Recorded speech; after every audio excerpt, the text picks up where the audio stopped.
ज्यों ही उसने टेरेस पे कदम रखा, सामने का दृश्य देख वह सकपका गई। आसी अंकुश के आलिंगन में थी और वह उसे किस करते हुए सेल्फी ले रहा था।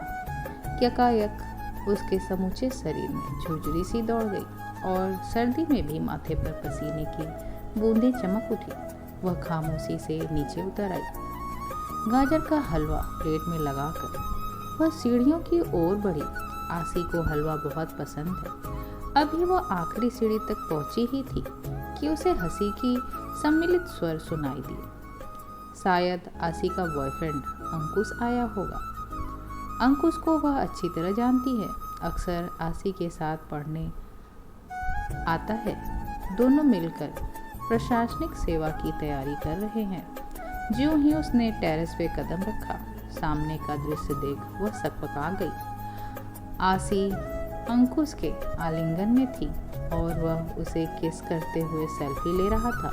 यकायक उसके समूचे शरीर में झुरझुरी सी दौड़ गई और सर्दी में भी माथे पर पसीने की बूंदें चमक उठी।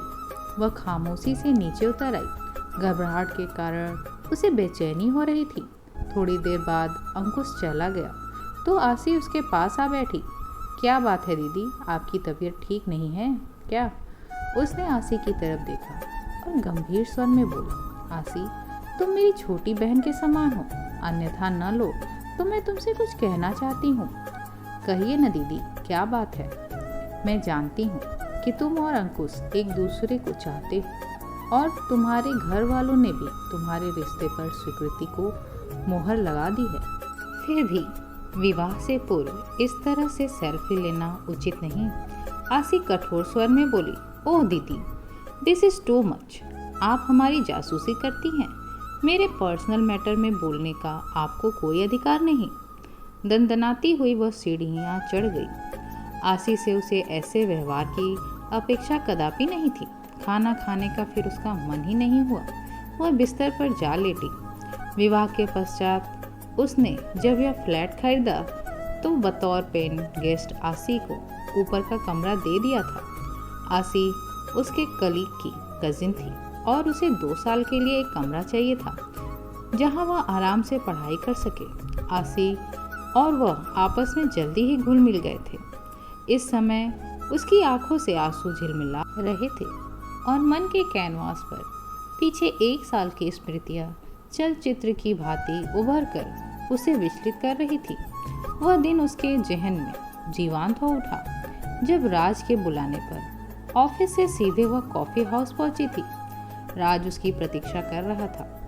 कॉन्ग्रेचुलेशंस रीमा, तुम्हारी शादी फिक्स हो गई। मैं बहुत खुश हूँ कि तुमने अपनी ज़िंदगी का इतना बड़ा फैसला ले लिया और मुझे बताना भी जरूरी नहीं समझा। राज के व्यंग्यात्मक स्वर से उसका मलिन चेहरा और बूझ गया था। मैं विवश थी राज, क्या करती? पापा से बहुत कहा पर वे इंतज़ार करने के लिए सहमत नहीं हुए। मैंने तुम्हें पहले ही बताया था कि जब से मम्मी का स्वर्गवास हुआ है पापा को मेरे विवाह की जल्दी है, लेकिन तुमने मेरी बात को गंभीरता से नहीं लिया। बीटेक के बाद अच्छी भली जॉब छोड़कर MBA करने लगे। उसका स्वर भीग उठा था। नहीं रीमा, तुम्हारा निश्चय पक्का होता तो अंकल तुम्हें विवश नहीं कर सकते थे। तुम कोई दूध पीती बच्ची नहीं हो, इंजीनियर हो और अब तो मेरा MBA भी कंप्लीट हो चुका है। जल्दी ही जॉब भी मिल जाएगी। इतना समय हम दोनों ने साथ गुजारा किंतु तुमने सब भुला दिया। रीमा, मैं तुम्हें कभी माफ़ नहीं करूँगा। क्रोध और पीड़ा से मिले जुले भाव से राज का चेहरा लाल उठा था। बोझिल मन लिए वह घर लौट आई थी। 10 दिन पहले उसके पापा डॉक्टर राजेश ने उसका रिश्ता सौरभ से पक्का कर दिया था। उसने पापा को काफ़ी समझाया था कि वो कुछ दिन रह के जॉब लगने की प्रतीक्षा करे, पर पापा नहीं माने और उन्होंने जबरन सौरभ से उसकी सगाई कर दी। सौरभ मल्टीनेशनल कंपनी में जॉब करता था। घर परिवार भी अच्छा था। धीरे धीरे 1 माह बीत गया और फिर आई वह कभी न भूल सकने वाली स्याह रात। अब तक किस्से कहानियों या फिर फिल्मों में ही ब्लैकमेलिंग होते देखी थी, कभी ख्वाब में भी नहीं सोचा था कि एक दिन स्वयं उसका शिकार हो जाऊंगी। उस रात खाना खाकर वह अपने रूम में पहुंची थी कि एक अनजान नंबर से उसे कॉल आया। फ़ोन रिसीव करते ही एक आवाज़ उसके कानों में टकराई। तुम मुझे नहीं जानती हो रीमा, पर मैं तुम्हें अच्छी तरह से जानता हूँ। तुम कंप्यूटर इंजीनियर हो। तुम्हारे पापा डॉक्टर राजेश मेहता शहर के जाने माने सर्जन हैं। तुम कौन हो? तुम क्या चाहते हो? उत्तेजित मत हो, मैं तुम्हारे बारे में सब कुछ जानता हूँ। सौरभ के साथ तुम्हारी सगाई के बारे में भी और राज के साथ तुम्हारे अफेयर के बारे में भी। देखो, तुम जो कोई भी हो, मुझे परेशान किया तो मैं पुलिस में रिपोर्ट कर दूंगी। पुलिस में जाने की गलती मत करना, अन्यथा बहुत पछताओगी। यकीन नहीं आ रहा ना? चलो, मैं तुम्हारे मोबाइल पर कुछ भेज रहा हूँ। और चंद सेकंड में उसने मोबाइल पर जो फोटो आई उसे देख उसके पैरों तले जमीन खिसक गई। उसे लगा वह चक्कर खाकर गिर पड़ेगी। वो उसकी और राज की फोटो थी, जिसमें वह राज के साथ आलिंगनबद्ध थी और राज उसे किस कर रहा था। जैसे अनगिनत बिजलियां उस पर एक साथ टूट पड़ी थी। उसकी संपूर्ण चेतना बिल्कुल जड़ हो चुकी थी। पूरा ब्रह्मांड उसे घूमता सा नजर आ रहा था। रीमा, यह फोटो तुम्हारे पापा और सौरभ को भेज दी जाए तो कैसा रहेगा? और फिर वही हुआ जो ऐसे केस में होता है, पैसों की डिमांड। फोन कट गया था। कितनी ही देर तक वह जड़वत बैठी रही थी। वह कैसी मुसीबत में फंस गई? कैसे उसे ब्लैकमेल कर सकता है? तभी दिमाग में राज का नाम कौंधा। अवश्य ही वह राज है, क्योंकि फोटो उसी के पास थी। वह सारी रात बिस्तर पर पड़ी करवटें बदलती रही। कितना नाज था उसे स्वयं की समझदारी पर कि वह कभी कोई गलत काम नहीं कर सकती। एक बार उसकी फ्रेंड नेहा ने अपने बॉयफ्रेंड को पत्र लिख दिया था, जिसका इतना नाराज़ हुई थी वो उस पर देर तक समझाती रही थी कि कभी किसी के पास कोई लेटर या अपना फ़ोटो नहीं छोड़ना चाहिए, और स्वयं यह भूल कर बैठी थी। कहाँ गया उसका वह आत्मविश्वास? प्यार के उन्माद में ऐसी बह गई कि अपने संस्कार भी भूल बैठी और ब्लैकमेलिंग जैसे संगीन मामले में फंस गई। अगले दिन उसके कहने पर राज उससे मिला।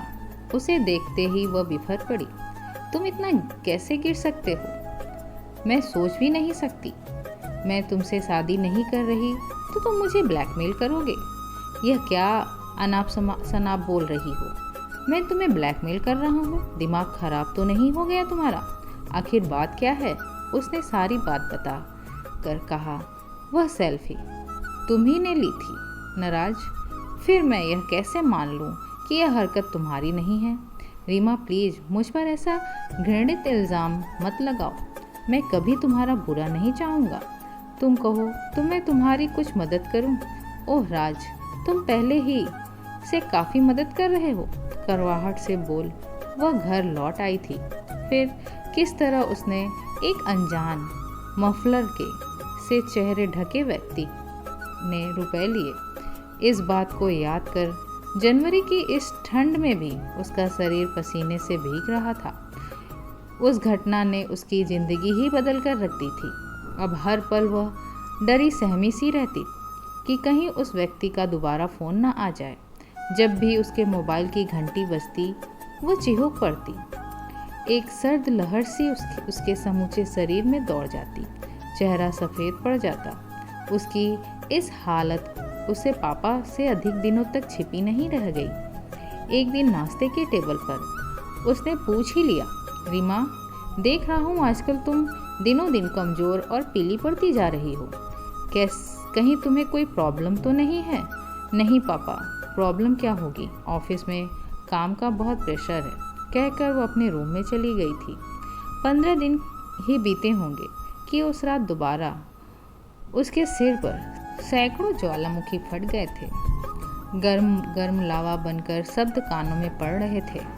इतने बड़े बाप की बेटी हो, अच्छी खासी ज्वेलरी होगी तुम्हारे पास, बस वही चाहिए मुझे। कटे वृक्ष के समान वह पलंग पर गिरकर फूट फूट कर रो पड़ी थी। काश रात से उसका अफेयर न होता। अब वह ऐसे चक्रव्यूह में फंस गई थी जिससे बाहर निकलने का कोई रास्ता नहीं जानती थी। इससे पहले कि उसकी भूल पापा को पता चले और उनकी आंखों में उसके लिए नफरत और क्रोध दिखाई दे, उसे अपना जीवन समाप्त कर लेना चाहिए। हाँ, मृत्यु में ही उसकी मुक्ति है। कितनी ही देर तक वह रोती रही। रोकर जब जी कुछ हल्का हुआ तो विचारों ने करवट बदली। उफ, यह क्या सोच रही थी वह? उसके जीवन पर पापा का कोई अधिकार नहीं। उनके लाड प्यार का क्या यही प्रतिदान है? अभी तक तो वह मम्मी के गम से नहीं उभर पाए हैं और बेटी के बिछोह का इतना बड़ा सदमा क्या उन्हें जीते जी नहीं मार देगा? नहीं नहीं, वह ऐसा कायरतापूर्ण कदम कभी नहीं उठाएगी। मन ही मन वह ईश्वर का नमन करने लगी। काश नियति उसे इस चक्रव्यूह को भेदने का कोई उपाय सुझा दे और वह उस व्यक्ति को सजा दिला सके, ताकि भविष्य में वह कभी किसी युवती का जीवन खराब न कर सके। अगली शाम पापा के मित्र इंस्पेक्टर यादव से उसने सारी बात कही तो उन्होंने जिस व्यक्ति को अरेस्ट किया वह और कोई नहीं, सौरभ था। वह अचंभित स्तब्ध थी। उसका होने वाला पति ही उसकी ज़िंदगी के साथ खिलवाड़ कर रहा था। इंस्पेक्टर यादव ने बताया था, जिस मोबाइल से सौरभ ने तुमको फ़ोन किया था उसके EMI नंबर को हमने ट्रेस किया। साथ ही वह ज्वेलरी वाला बॉक्स जो तो उसने तुम्हारी गाड़ी से उठाया था, जिसमें GPS ट्रैक लगा हुआ था, उसी की बदौलत हम सौरभ को पकड़ पाए। सौरभ को सगाई के पश्चात पता चला था कि रीमा का पिछले 3 सालों से राज से अफेयर चल रहा था। वह शादी नहीं करना चाहता था, पर रिश्ता तोड़ने से पहले कुछ पैसे ऐंठना चाहता था। राज को जॉब की तलाश थी। उसने राज को जॉब का आश्वासन देकर उसे दोस्ती की और फिर उसकी अनुपस्थिति में उसके मोबाइल से फ़ोटो अपने मोबाइल में फॉरवर्ड कर ली। उसी रात उसने रीमा को फ़ोटो भेजी थी। उसमें इतना साहस भी नहीं बचा था कि वह पापा का सामना कर पाती। पापा उसकी मनोस्थिति समझ रहे थे, इसलिए स्वयं उसके कमरे में चले आए। मुझे क्षमा कर दीजिए पापा, उनके कंधे पर सिर रखकर बिलख पड़ी। जो कुछ भी हुआ उसे एक दुखद स्वप्न समझकर भूल जाओ। अच्छा हुआ वक्त रहते तुमने मुझे सब कुछ बता दिया। इंस्पेक्टर यादव मेरे मित्र हैं। उन्होंने मुझे आश्वासन दिया है कि वह इस बात को मीडिया में नहीं आने देंगे, अन्यथा हमारी कितनी बदनामी होगी। आधुनिकता के नाम पर आज की युवा पीढ़ी का इस तरह का खुला अमर्यादित व्यवहार क्या जायज़ है? भर्राए कंठ से पापा बोले थे। देर तक वह उसका सिर सहलाते रहे। भावनाओं का आवेग कुछ कम हुआ तो उन्होंने कहा, याद रखो बेटा, हमारे कर्म ही जीवन को आकार देते हैं। वे कर्म ही होते हैं जो हमारा वर्तमान और भविष्य निर्धारित करते हैं। भूल मेरी भी थी, जल्दबाजी में इतना गलत फैसला ले बैठा। कुछ दिनों बाद ही उसका विवाह राज के साथ हो गया था। सोचते सोचते उसने माथे पर किसी के कोमल हाथों का स्पर्श महसूस किया तो आंखें खोल दी। पश्चाताप का भाव चेहरे पर लिए उसके समीप आसी बैठी हुई थी। आई एम सॉरी दीदी। ऊपर जाकर ठंडे दिमाग से सोचा तो लगा आप बिल्कुल सही कह रही थी। विवाह से पूर्व किसी पर इतना विश्वास करना उचित नहीं। मैंने आपको बहुत दुख पहुंचाया दीदी, मुझे क्षमा कर दीजिए। उसने स्नेह से आसी का हाथ थाम लिया। मुझे खुशी है तुमने अपनी दीदी की बात का मान रखा। अच्छा, अब उठिए दीदी, हाथ मुंह धो लीजिए, राज भैया आने ही वाले होंगे। मैं जानती हूँ आपने खाना भी नहीं खाया होगा। मैं आप दोनों के लिए चाय और नाश्ता ला रही हूँ। चंद मिनटों के बाद ही राज आ गया। मंत्रमुग्ध दृष्टि से उसे निहारते हुए बोला, हुजूर, आज इस चांद से मुखड़े पर बेमौसम बदलियाँ क्यों छाई हुई हैं? उसने उसे अपनी बाहों के घेरे में ले लिया। जैसे ही उसने अपनी और रीमा की एक सेल्फी लेनी चाहिए, उसे एक करंट सा लगा। छिटक कर वह दूर होकर बोली, नहीं राज, सेल्फी नहीं। राज खिलखिलाकर हंस पड़ा। करीब आकर उसकी पलकों को चूमते हुए बोला, अरे यार, अब हम दोनों पति पत्नी हैं। उसके अधरों पर भी स्निग्ध मुस्कान तैर गई। राज की आगोश में सिमटकर उसने उसके सीने पर सर रख दिया। अब वह अतीत की स्याह परछाइयों से पूरी तरह से मुक्त थी। दोस्तों, आपको ये कहानी कैसी लगी कमेंट में ज़रूर बताइए, और आगे ऐसे ही रोचक कहानियाँ सुनने के लिए चैनल को सब्सक्राइब कीजिए। धन्यवाद।